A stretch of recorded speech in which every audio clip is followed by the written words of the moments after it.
Hello, everyone. I think we will get started given that we are running behind, but there's been so many interesting conversations and panelists. So thanks very much and a warm welcome to everyone to our third session of the Global Symposium.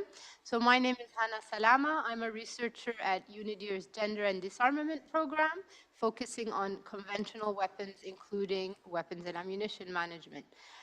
So I hope that you're all energized for this session, which will focus on lessons learned from international cooperation and assistance. So again, I will have to remind you again, this is the last chance you have to fill out the questionnaire and the online poll and use the QR code to do so.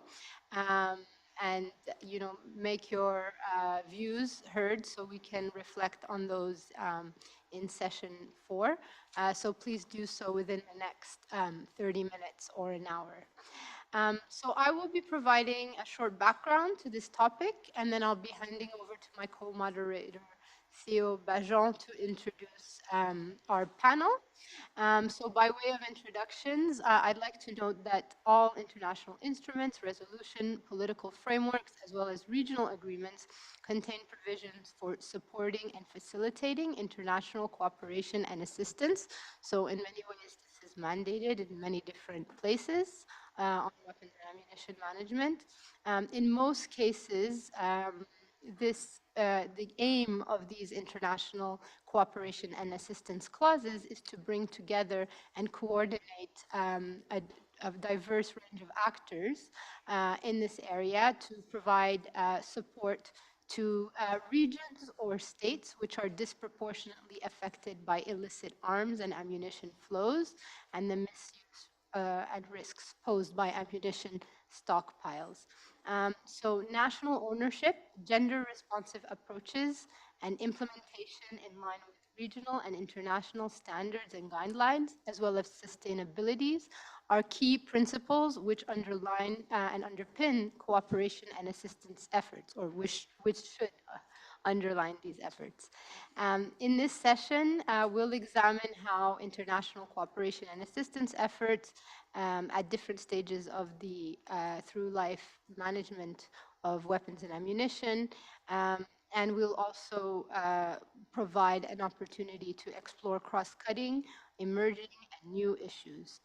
For this session, we brought together different actors, international assistance and cooperation actors, to share their lessons learned to strengthen national and regional and sub-regional WAM frameworks, policies, and practices.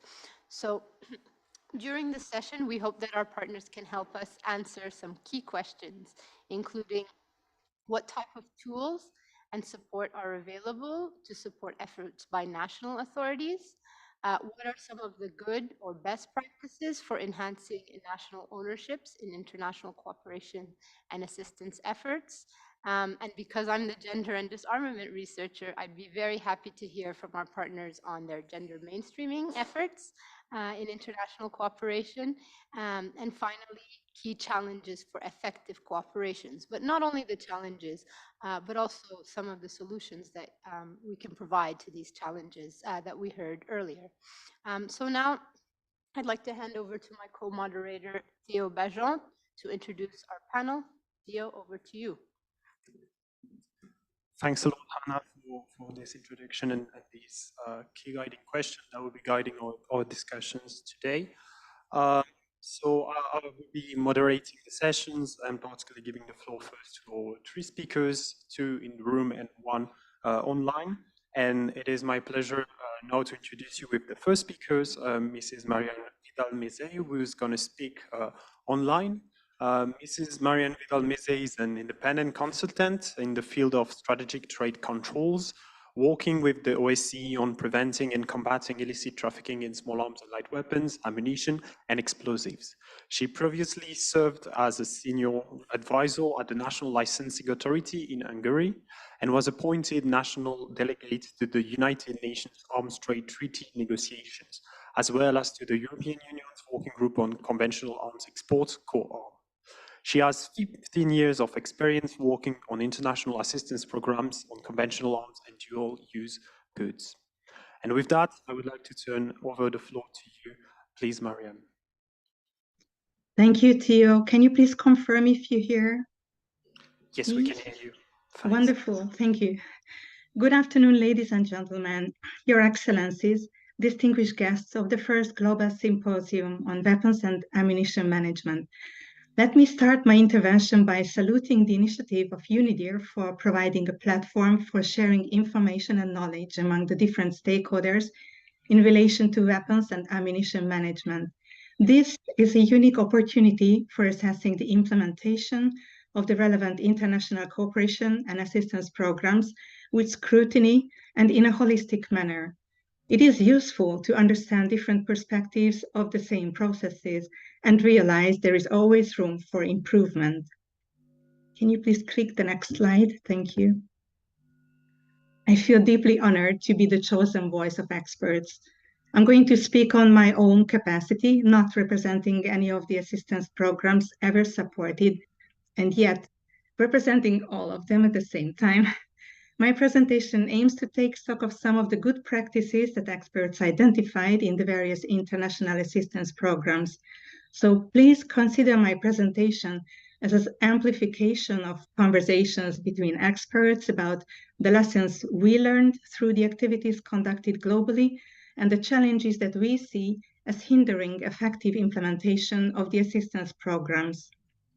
Next slide, please. Thank you. International assistance programs are not designed to do the work for the beneficiaries, but rather to support them in their quest to find their tailored solution. That is why the effectiveness of assistance programs relies heavily on the active participation of and the cooperation with the partner countries. To enhance national ownership over the agenda of weapons and ammunition management, the first indispensable step seems to be the establishment of a core team for steering the implementation process. Then, in order to see to what extent existing legal and regulatory framework provides sufficient basis to implement and comply with the provisions of the specific international legal instruments, a gap analysis needs to be conducted. The result of the gap analysis will reveal whether it would be sufficient to amend an existing legislation or a new legislation would be necessary. But before jumping into drafting a brand new legislation, it is always worth to assess the internationally taken other obligations of a country and note the common elements, because some tasks may be pretty similar. The appointment of a national contact, the establishment of a national authority to implement the respective legal instrument, the requirement to regulate or control or prohibit certain activities, the determination of the items controlled, the establishment of record keeping and reporting mechanisms, submission of data to the Secretariat, and last but not least at all, the enforcement of and the monitoring of compliance with the requirements. So always build on the existing structures and use the synergies. When speaking about the implementation of legal frameworks, policies, and practices in relation with weapons and ammunition management, we have to plan long-term. The work starts with drafting primary legislation and appointment of a national authority to implement the regulations. Then you will most probably need to set up new processes, new mechanisms for record keeping and reporting, draft a secondary legislation, standard operating procedures, design templates and forms, provide training, and so on. But always consider enforcement and the monitoring of compliance too. And last but not least, the new requirements will need to be explained to industry. So establishing a through-life management framework of weapons and ammunition is a very complex process.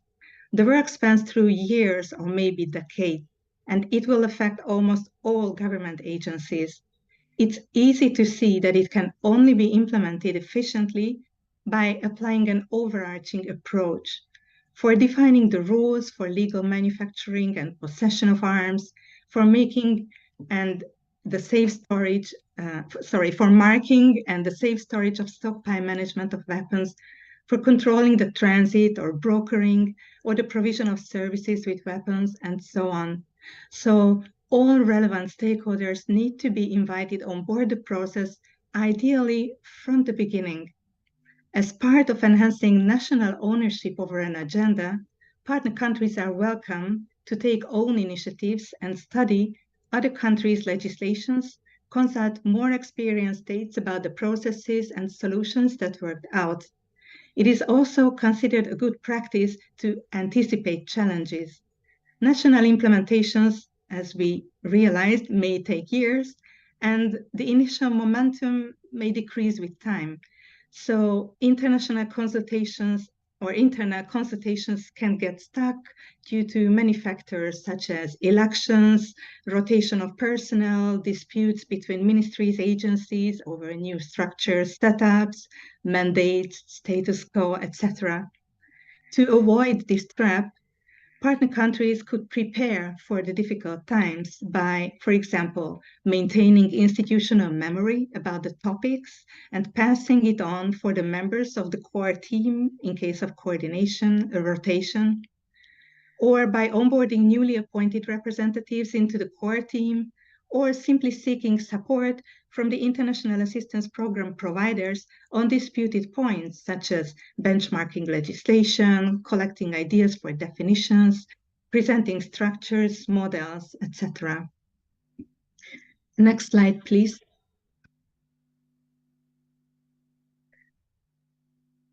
When it comes to the participation in the assistance programs, I would like to highlight the importance of providing actual and relevant information in a timely manner, as this is crucial for a successful needs assessment and the planning of activities, design of the roadmaps.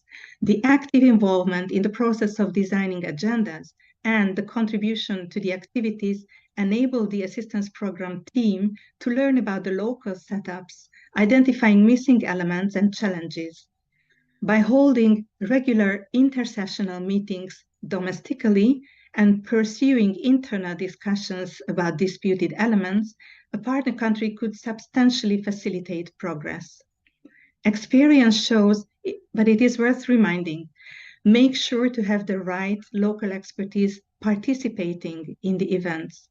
Besides wasting energy and money for spending time on an agenda item for which the local counterpart is not invited, what message does it convey to the organizers and to the process about commitment? While acknowledging obvious conflicting obligations may happen, especially in small administrations, by this I just wanted to highlight the importance of coordination of resources domestically within the partner country to ensure participation in the various events. Next slide, please.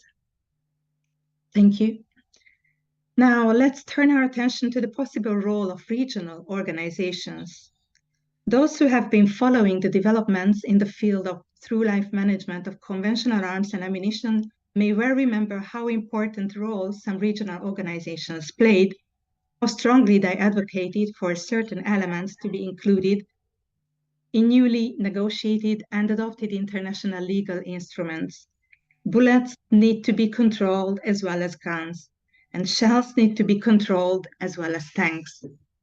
The international community listened, and the voices of the regional organizations were heard. That is why, for example, not just small arms light weapons, but also ammunition and munitions are controlled today in international trade.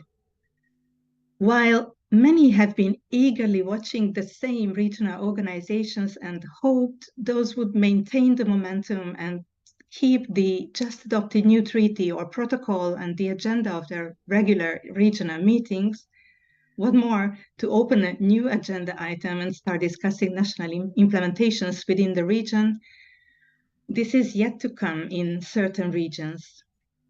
But regional organizations have strengths. Their strength lies within their region.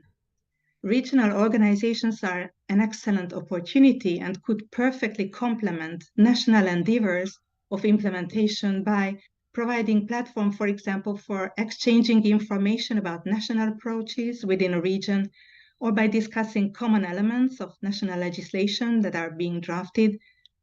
There are always forerunners within a region who can take a lead and share their experiences and the lessons learned for the benefit of the region. And last but not least, regions themselves could come up with a harmonized approach, because regional challenges can only be overcome with a regional effort. Next slide, please. The objective of those funding and implementing assistance programs is to provide sustainable support for the partner countries. For this purpose, it is essential to establish long-term partnerships with partner countries. And since we speak about lengthy processes, several years of assistance provided from legislation drafting through development of new structures until the new process starts running in a partner country. Therefore, it is key to win the commitment and political support in the partner countries by sensitizing and raising awareness at high level, engaging with them regularly, and not just at the beginning of the program. Often, many assistance programs are competing for the attention of the same group of partner countries. Therefore, donor coordination would be useful at their end too, to avoid the duplication of efforts of programs and the causing of outreach fatigue for partner countries, especially those with smaller administrations. Some of the measures that prove to facilitate enhancing national ownership of implementation include requesting an initial assessment from the partner country, the definition of a national action plan or roadmap, requiring proposals from the partner countries on types of activities and agendas, or requiring active contribution by bringing use cases, scenarios, challenges, questions.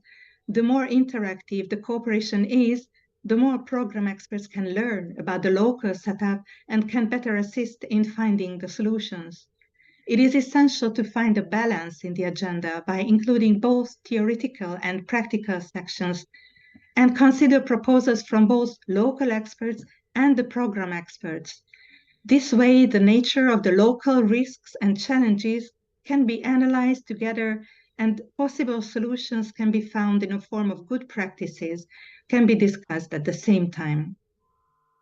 International assistance programs shall take initiatives in proposing participation of certain local stakeholders in order to ensure proper discussion for the various agenda items. Besides selecting the right program experts for the right activities, experience showed that investing effort on onboarding new program experts into a country team pays off. It is somewhat underestimated, but holding preparatory meetings with program experts before an activity and organizing pre-briefings with local point of contacts and discuss latest developments before the upcoming event, as well as holding debriefings, identifying the lessons learned. These all shall be integral parts of projects and are not to be skipped. Then it seems to be not so obvious, but inviting program experts to contribute their observations about the past events and articulate proposals for the future in the final reports will no doubt improve the efficiency of the program. Next slide, please. Thank you. Significant funds for assisting the effective implementation of weapons and ammunition management related agendas have been adopted and funded by international and regional organizations. The next indispensable step for running an effective program is to fill these programs with relevant expertise, namely to invite subject matter experts on board of the programs. An expert's role is to serve both the assistance program and the partner country in achieving their objectives regarding the implementation of a weapons and ammunition management related requirement. The existence of professional experience in itself will not suffice when setting up a good team of program experts. Personality and soft skills may also be decisive factors when selecting a program expert to participate in an assistance program. Needless to mention, but it is an asset when an expert is a team player and respects the opinion and the experience of both its fellow team members and that of the partner country. And then, through-life management of conventional arms and ammunition is a very sensitive topic. We all understand the confidentiality concerns that partner countries may have at the beginning of the cooperation with us. We understand it is not easy to open up for foreigners about risks and challenges that threaten domestic and regional security. But the more insight you provide into your realities, the better we can assist. Certainly, experts are not exempt from doing their own homework, so conduct our researches and deliver proper content for the benefit of the partner countries. We're there to support you in finding your tailored solution. Next slide, please. And with this, I would like to thank you for your attention.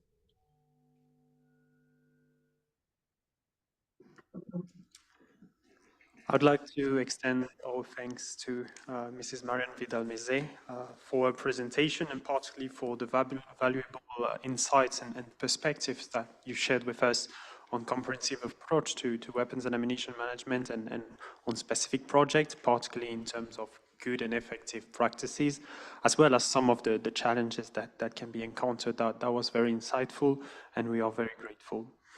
I would like now to turn the floor to our next speaker on the list, Mrs. Josephine Dresner, Director of Policy and Strategic Partnerships for the Mine Advisory Group. Josephine is the Director of Policy and Strategic Partnerships, and she was previously MAG Country Director in both Myanmar and Bosnia and Herzegovina, and has specialized in the development of MAG's armed violence reduction work. Josephine has previously worked in private sector finance and local governments, and is a trustee of Manchester-based human rights organization, the Omega Research Foundation. And with that, I'd like to turn the floor over to you. Thanks. Thank you. And can you hear me? Yes? Okay, good. Thanks very much to UNIDIR for organising this event, and of course for inviting MAG to speak. And thank you to all the presenters today for the broad and thorough coverage of the topics so far. As with Mariann, who, may I say, covered many of these topics very, very thoroughly, and I'm going to kind of try and adjust as I go to avoid repeating what she's just said. I will, under the types of assistance and tools available, I will of course just give a bit of an illustration of what it is that MAG does. And that includes, you know, a brief introduction to MAG. So first of all, I know the name of the organisation is puzzling. I'm not here to confuse everyone by talking about landmines. For around the last 15 to 20 years now, MAG has worked substantially in weapons and ammunition management. It's just far too late to change our name. Our focus is on working with states to implement measures that combat diversion and misuse of small arms and light weapons and ammunition, as well as reducing the risk of unplanned explosions. So currently we're working extensively in Africa in partnership with ECOWAS and with member states across the ECOWAS region, as well as in Chad and Mauritania, Angola and Somalia.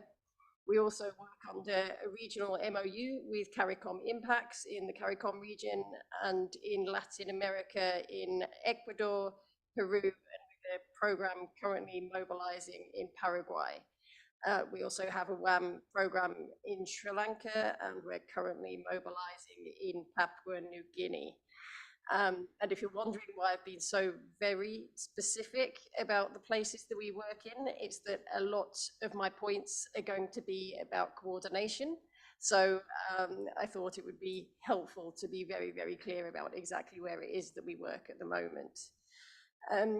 Whilst our expertise is technical and embedded in long-term capacity development, we also engage strongly at the policy level, and most importantly, we take an approach that is founded in working in partnership, and that is going to be another key theme here. As I say, we are keen to support that engagement at the policy level, and during the development of the global framework, we worked to bring Caribbean representation, including civil society, into the discussions, and will continue to do so with all of our national and regional partners in the run-up to the Programme of Action RevCon and other key discussions. increasingly, the weapons and ammunition management work also acts as an entry point and confidence building measure between us and our national partners to bring together different areas of expertise to examine broader issues relating to weapons proliferation and impact. And I think that is a really important thing to recognize about WAM. I know very much today we're focused on WAM through life cycle ammunition management and weapons, but you know, I think we're all acknowledging that this is part of a far broader picture, and that there are a lot of other issues that sit around WAM that we need to tackle. If I could give an example, I was just discussing with our colleague from Nigeria that we have supported the NATCOM there in the development of a terms of reference for a consultant to update weapons survey data nationally. We're delighted to have recently become a partner of the Caribbean Regional Roadmap, together with UNLIREC, CARICOM, and the OAS. And in other aspects of partnership, we, for example, participate in UNIDIR's WAM baseline assessments. We partner with Small Arms Survey on the development of national small arms light weapons action plans, as well as a number of other activities. During which multilateral discussions between partners have been helpful to sequence baseline assessments and national action plans, and to avoid duplication and overlap of planning with national authorities. We're also discussing various activities in partnership with the UNRCPD in the Asia Pacific. We have an MOU with AMAT. We have a key partnership on record keeping with the Centre for Armed Violence Reduction. Whilst we don't currently have a formal cooperation with conflict armaments research, we maintain very regular dialogue and communication. And the point of describing that isn't to show how popular MAG is, although we are, right? But it's mainly to show that all of this is so interconnected. And I think, you know, I'd just like to bring out as much as possible how all of this kind of web of cooperation is the only way that we can really deliver international cooperation and assistance effectively and sustainably. So moving on to some of the key challenges. First of all, I don't think this is going to come as a surprise to anyone, and it's already been mentioned, needs massively outweigh resources. This is always going to be the case, but we still have, I think, a very long way to go in improving efficiency, both through stronger coordination and strengthening efficiency of delivery, improving prioritization.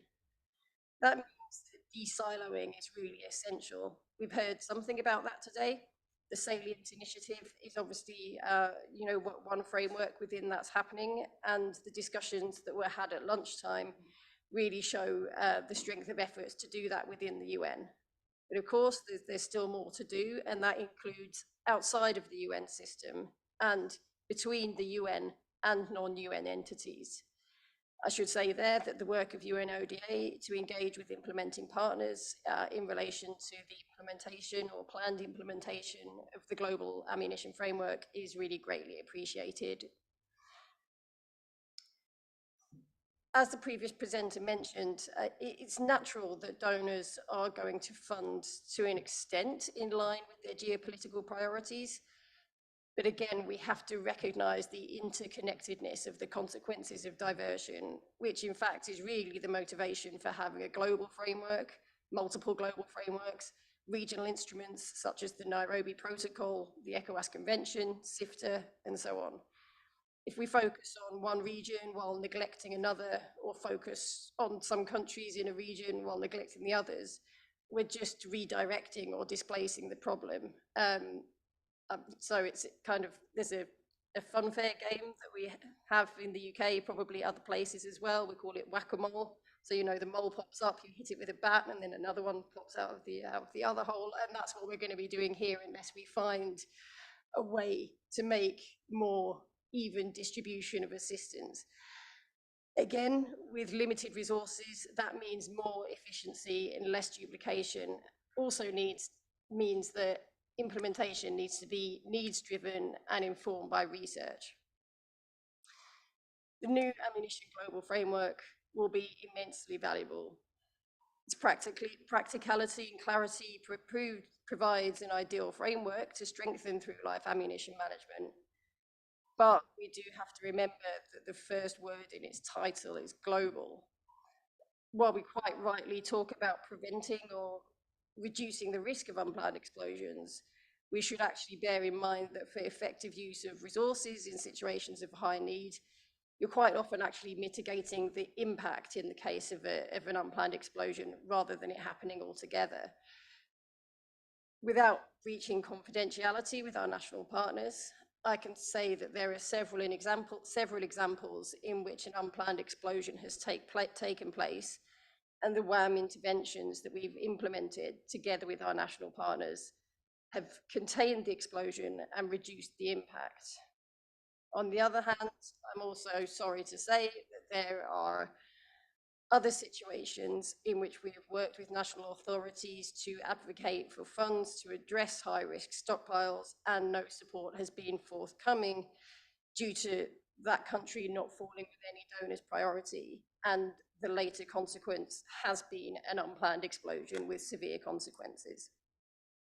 If we truly mean what we say about saving lives, and if this framework is truly global, there's got to be some mechanism for rapid and effective implementation when high-risk stockpiles are identified, whatever country and whatever region they are in.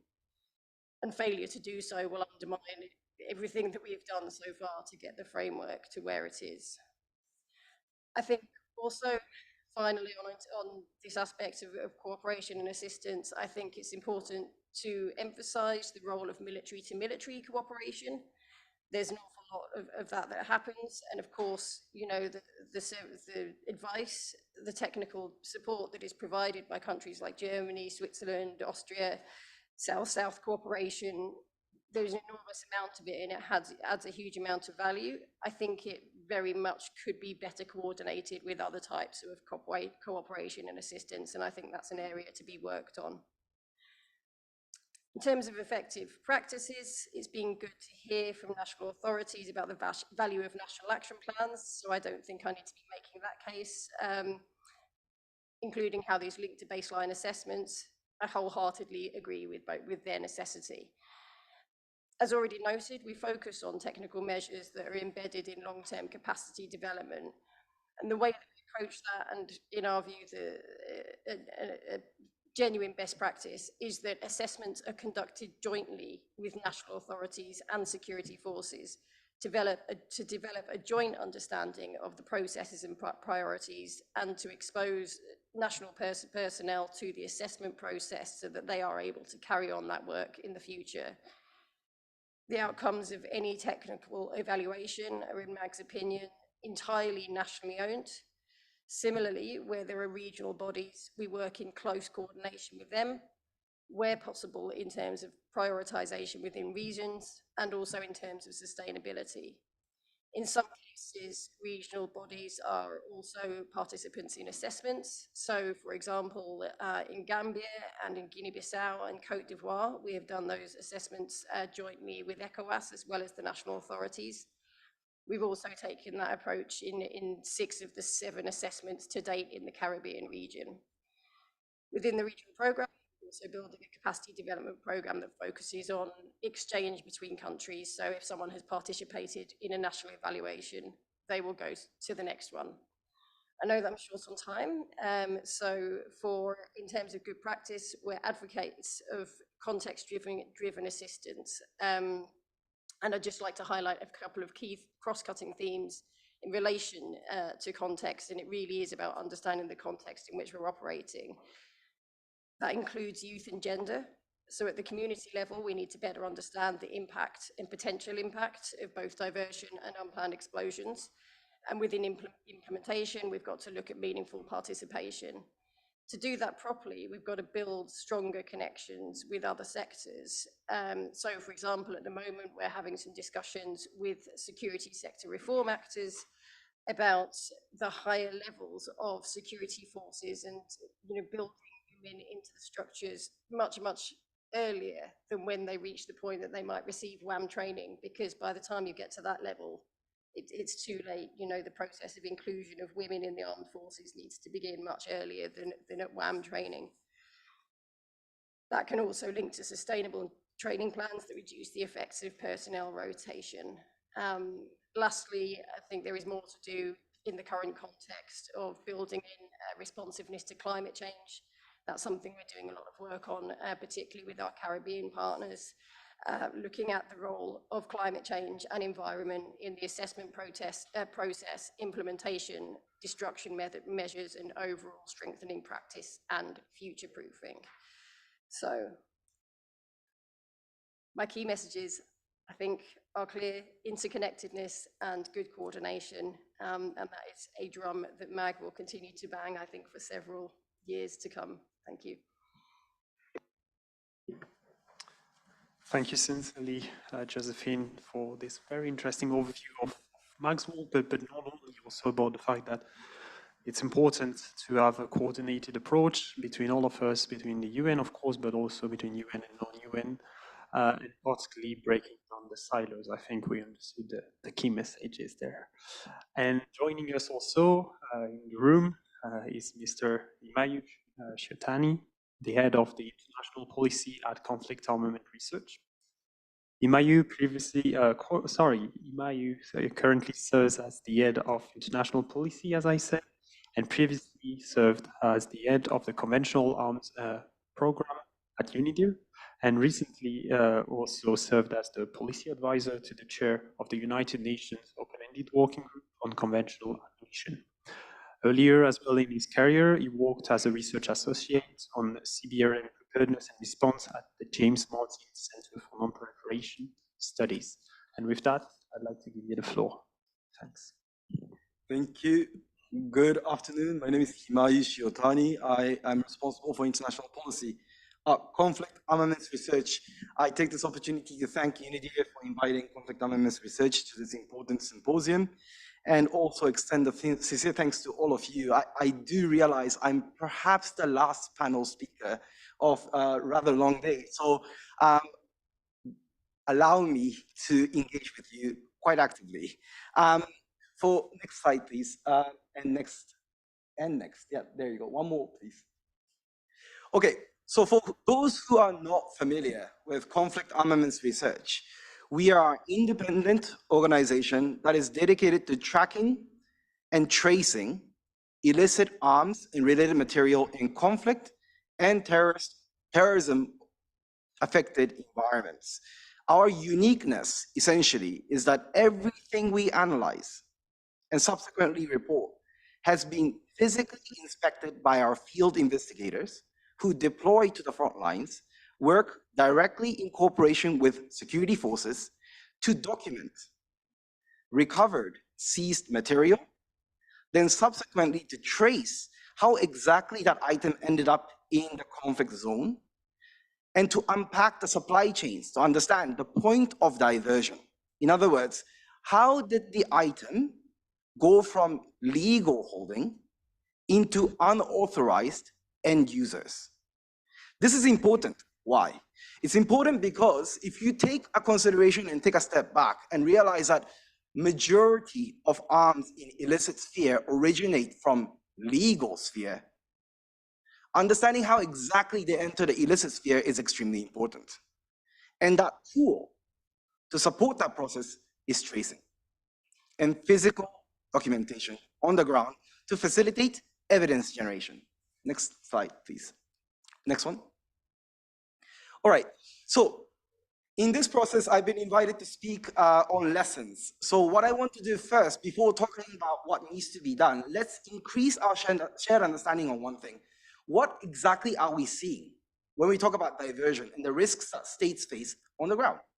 Because that will allow us to truly understand what is the response mechanism or prevention measures that are required to address those threats. Next slide, please.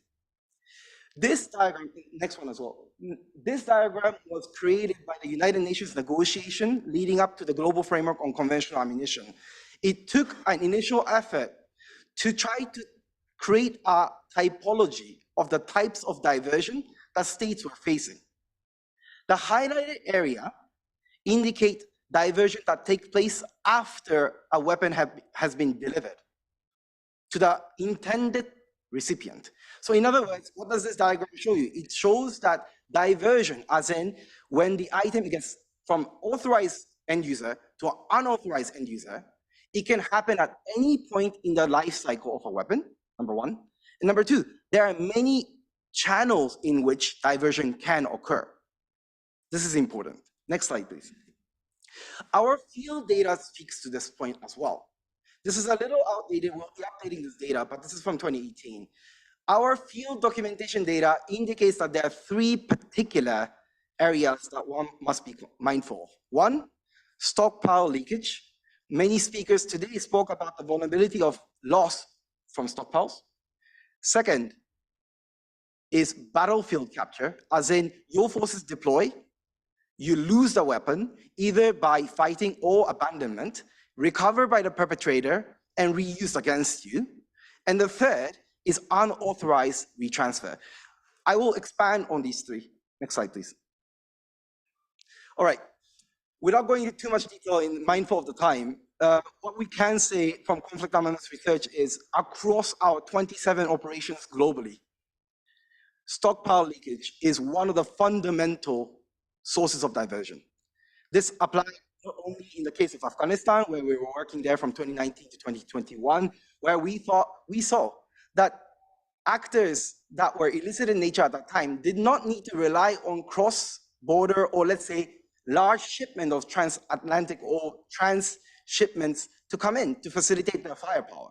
They could easily obtain items that have been imported by previous, let's say, government or security forces and leaked into their hands. So the supply chain is quite short. The case up here on the Sahel from West Africa is quite interesting. Our team documented in the Lake Chad region items that were used in separate terrorist attacks in the Sahel.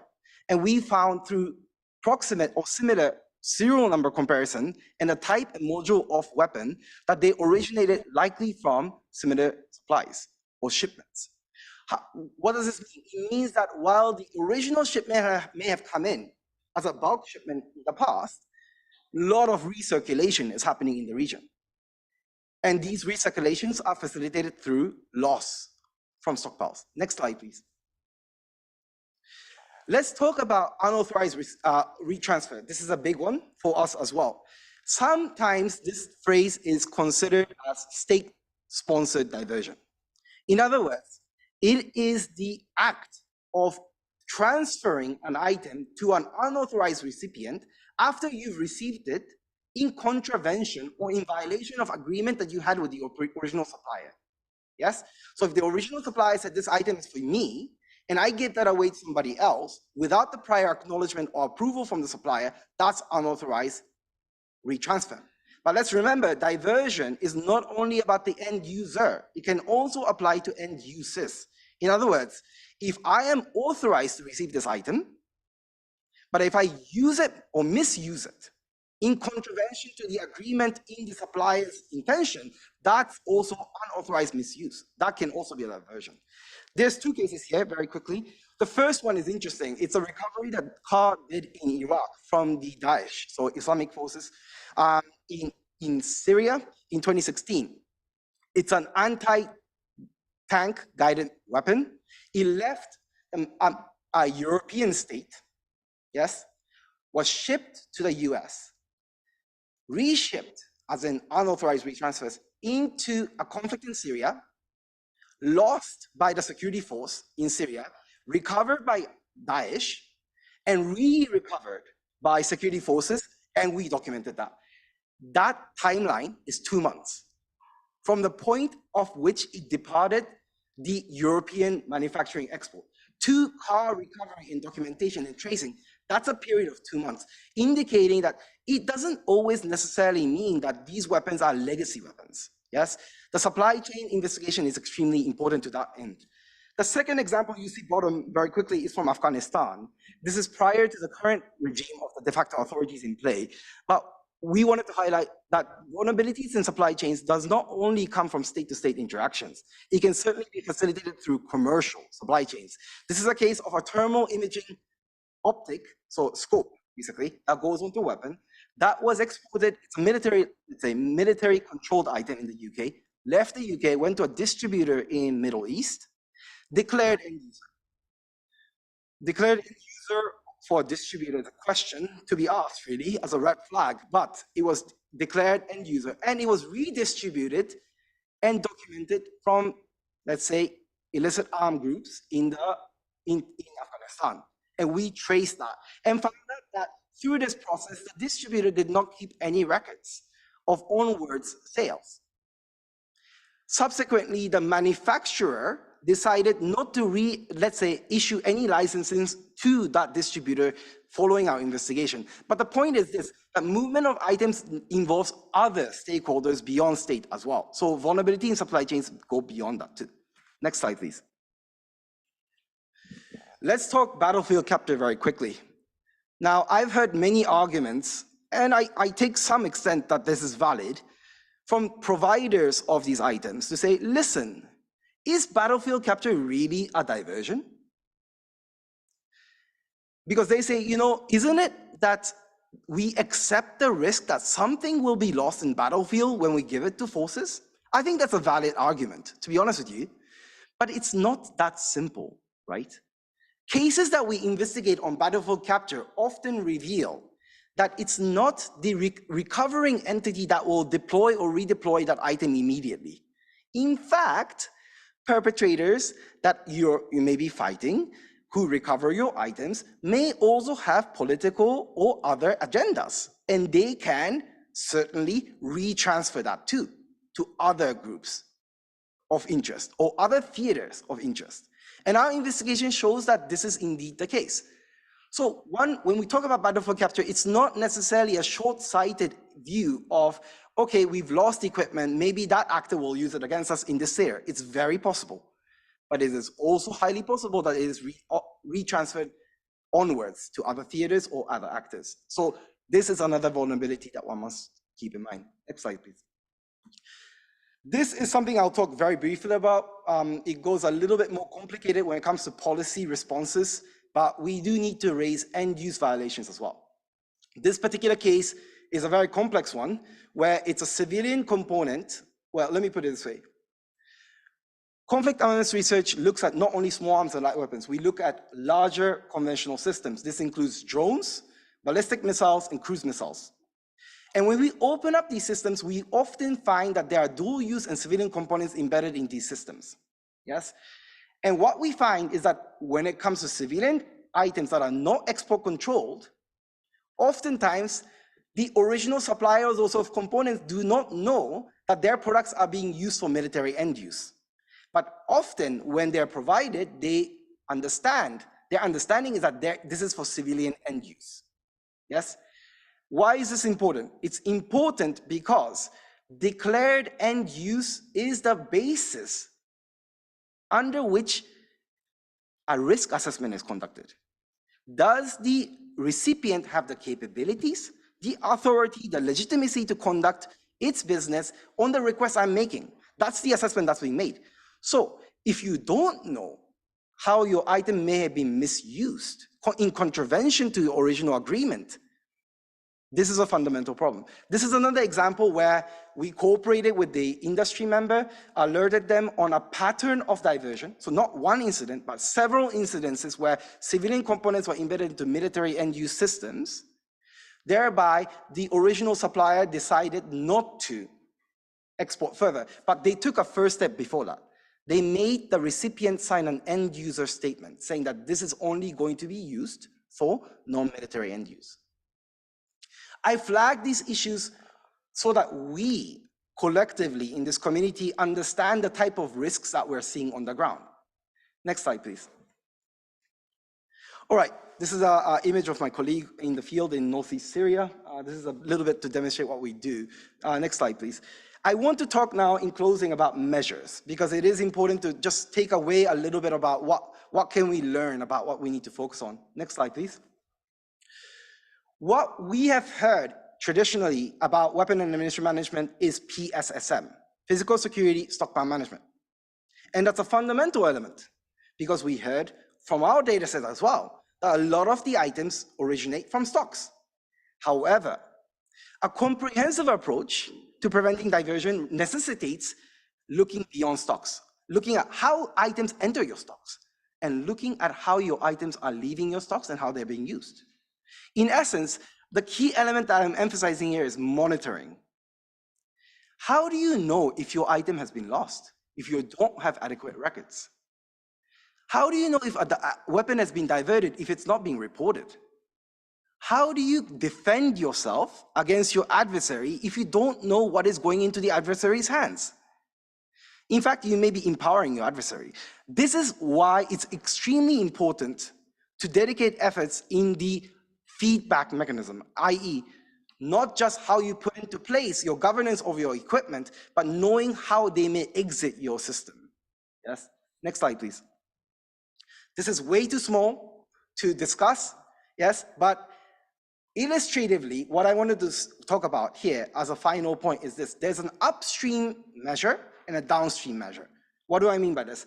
If we think as upstream as preventative, before coming into your control, and downstream as responsive, what do you do if something goes wrong? There are concrete actions that we have identified in our lessons. First is risk assessment and assurances, making sure that you understand truly the dynamic aspect for your item, where it's entering, and what promises can you make with your recipient, or if you're the recipient, what promises do you make with the supplier on that? I have a lot of cases here where I can elaborate, but with time permitting, maybe perhaps. Another one is to increase the security of those items. But let's talk about the downstream measure. If they are lost, what do? What we've learned is that there's interest, but lack of systematic integration of policy and practice when it comes to monitoring, evidence documentation, tracing, and what can be done to then inform preventative measures. This includes something as simple as misidentification of an item that has been recovered. Why does it matter? It matters because if you misidentify an item,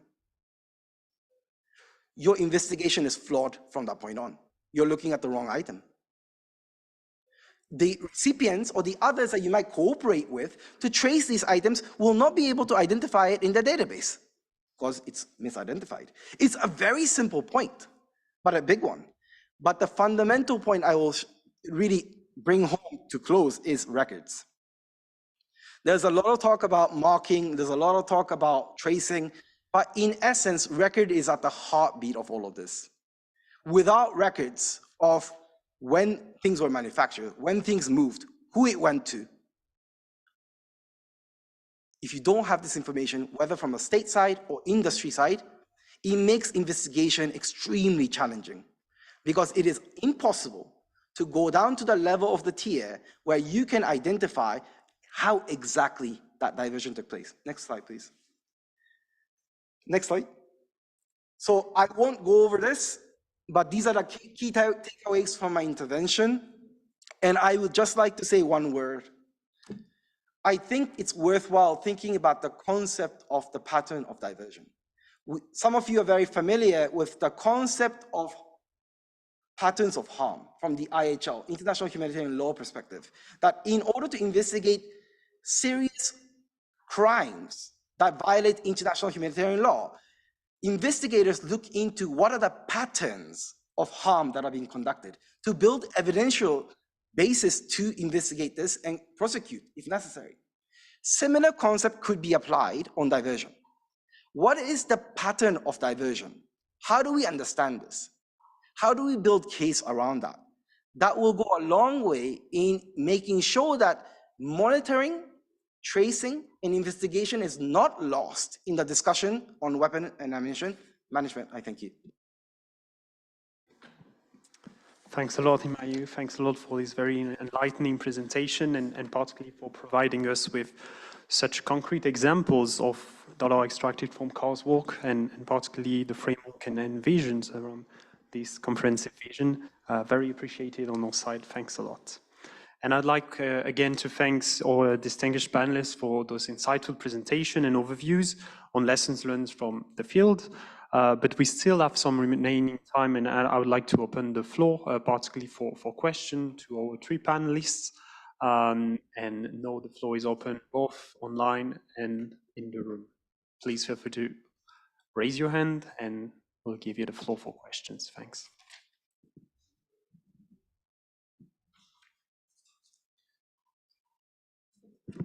Please, sir. Good afternoon. Joe Palmer, South Africa. I really appreciate your presentation.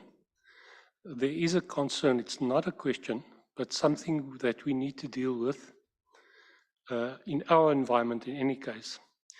It pertains equipment and goods that are manufactured from high standard commercial items. It is not captured in the Wassenaar arrangement as military list equipment or dual-use equipment.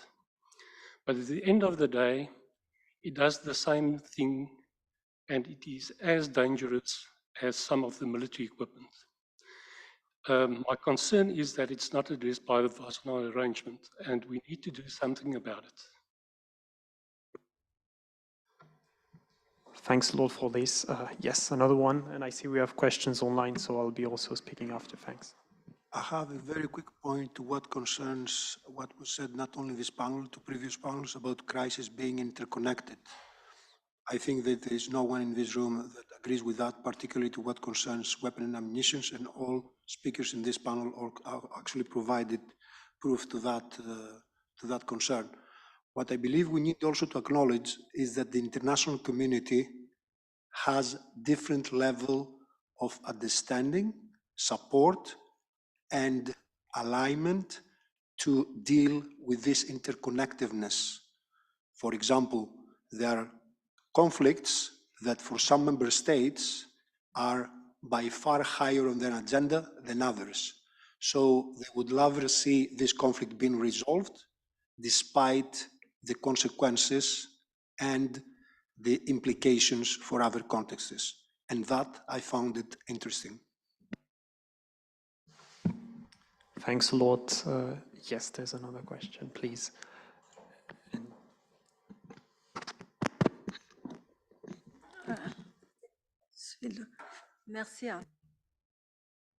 Thank you for giving me the floor again. My question is addressed to Josephine. I said that in my country has no personal mines now, but there are still explosives. And there are explosions that take place because of the grenades that are scattered in areas where the population is found. There's no way to come up with a program, since ours has already been completed, to help the population, because there are people who play with these grenades, they explode, and ill-intentioned people can use them as anti-personnel mines. Is there no way to support the government in this regard to protect the population? Thank you for your question. Question online, and maybe then I'll turn over to our panelists to encompass all these questions. Particularly, the question that is coming from online is about how governments can take measures to mitigate potential risk of diversions that are coming from officials, as you were particularly mentioning, and intentionally diverting weapons for potential private gains, as formulated online. So if you can also take that into account for your response, and maybe I can go first to you, Himayu, and then we can go to Josephine and turn to the online as well for Mariann. Thanks. Thank you, Chair. And thank you to the colleagues for the question. I must say I'm very pleased to be here, to see some old friends and to also meet new. So first, from my colleague from South Africa, I understand this is a comment rather than a question, but I cannot resist but echo your point. In essence, I will speak on these issues from a technical point of view because I think it's appropriate from our point of the organizational point of view. It is true, Joe, absolutely. In systematically unpacking some of the more advanced conventional systems, that have been diverted and recovered, to which we have been able to document on the ground, we find systematic use of not listed is the term. Some people use uncontrolled, is some others use, but not even dual use at some points. Civilian, commercial, let's say components, that as you described is high end in effect. And what we find then is, how do we go about this? In terms of beyond the evidence that we get, how do we engage practically on a policy level to have a debate? For example, in the Wasana. And what we have found so far that has been quite useful is understanding critical component structures. So in other words, when we look at systems, what are the components used, those components, commercial, high-end components used for? What function does it have in the system? Can it be categorized as critical for the correct function of that system? And if it can be, it opens up the very important debate, which is, should it be controlled? Because without which it cannot function.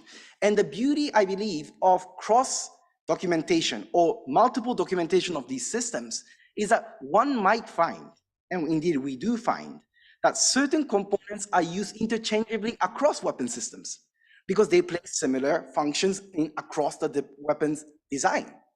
That means if you restrict or control that commercial item, you have the ability to choke, essentially, all the other systems in a similar control fashion.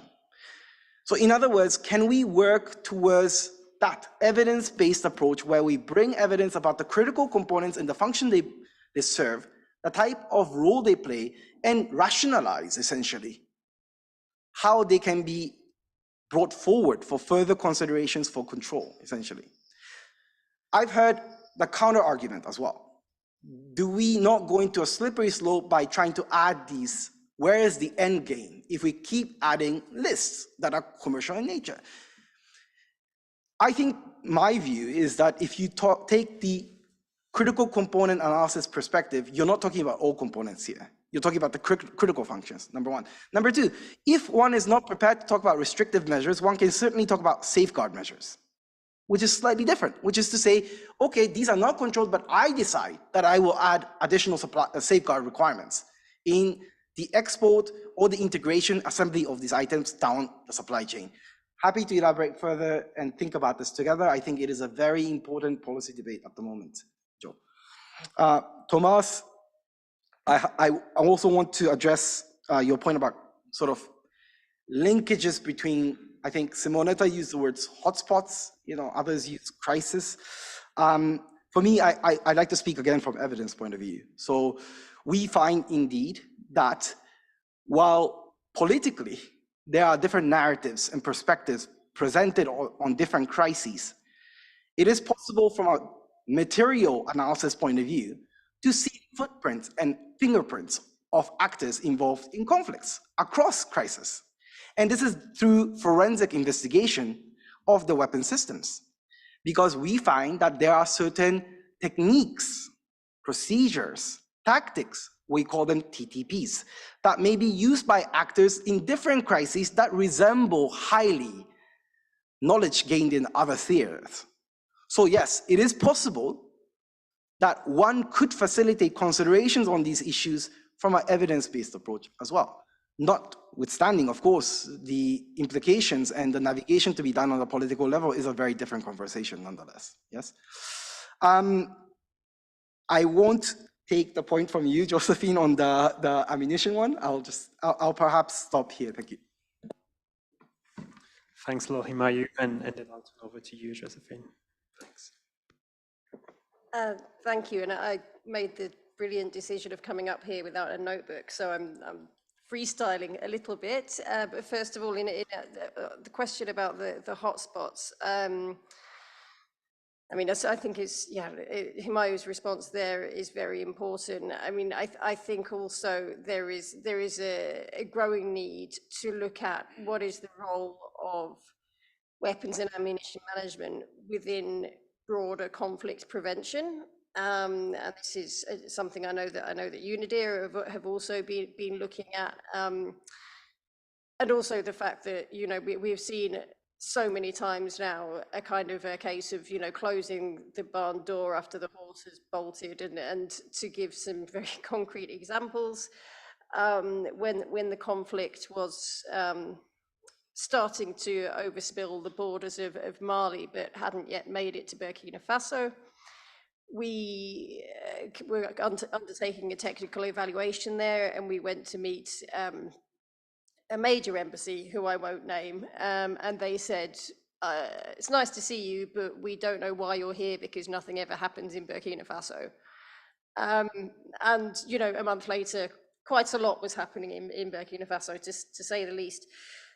What we're seeing now, I mean, I think there is greater awareness, is of course, you know, unfortunately, the conflict is you know, again, encroaching into the north of the Gulf of Guinea states, which of course is increasing demand for weapons. You know, the state needs more weapons, civilians want more weapons, and again, the international community is kind of like behind the curve on this, because actually the time to be strengthening weapons and ammunition management measures is before you need to transfer more weapons and ammunition, so that, you know, so that the state can protect its population and protect its borders. And, you know, not to mention the various other situations of violence where, okay, it might not be a conflict, but you know, there are high levels of violence, and there just isn't enough being done. And, you know, I could go on, you know, so I think we are all agreeing here, and I think we need to get better at joining up the kind of things that Himayu is saying with the kind of things that Mag is saying with the kind of things that you're saying. And I know that there are organizations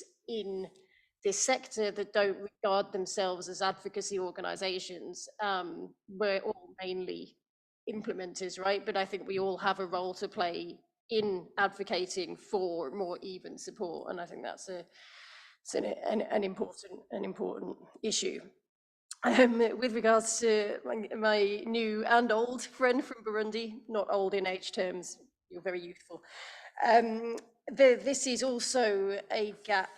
The challenge of long-term explosive remnants of war in a lot of countries that are considered completed from a landmine perspective, post-conflict, and actually this is coming back to the same issue again, it disregards, first of all, of course, the humanitarian impact, but also, you know, based on a lot of analysis that is being done at the moment, the potential for diversion of explosives, for example, parts and components that are then used in IEDs elsewhere in the continent. There is a meeting that will be held in Nairobi fairly imminently that is looking at these issues of IEDs, which will bring in, you know, the question of explosives harvesting. I'm not saying to try and invent a case. I'm saying to look at whether there may be a case here. It would be nice if the humanitarian case alone would be enough to bring in international donor funding, but sometimes we need to be a little bit more, a bit more imaginative about how we show the interlinkages of all these different issues. So, as you know, Mag and Burundi are very, very old friends, and we'd be very happy to work with you on thinking about how we could bring in some support for that. It may not be easy, but we will work with you on it. And I think there was also a question about intentional diversion from within government and security forces, and obviously Himayu is very much the expert here on that issue. But I would certainly say that one thing that we see very commonly in more, let's say, law enforcement rather than conflict contexts is that the record keeping is just not good enough. That when you find what are clearly state origin weapons and ammunition at a crime scene, the record keeping and the tracking within the national system isn't even good enough to tell you who had that last. So you can't say whether that was, you know, whether that was a poorly managed facility and someone broke in, or whether it was intentional diversion. So it very much goes back at the absolute underpinning to good record keeping and management. Thanks. Thanks a lot. Thanks, both of you. Due to time constraint, I would like to invite you all to follow up with our speakers, particularly if you have additional questions directly. And now I would like to quickly give the floor to my co-moderator for a quick wrap-up of the session. Thanks. Thank you, everybody, and thank you, Hima, Josephine, and Mariann. I won't do a lengthy wrap-up, but I think, just to say that there are many tools available for international assistance and cooperation. There is further coordination required, especially on the donor side. And we heard a lot about the challenges, but I think, together as a community, we can start to address those. And I'd like you to join me in thanking all our panelists. Thank you.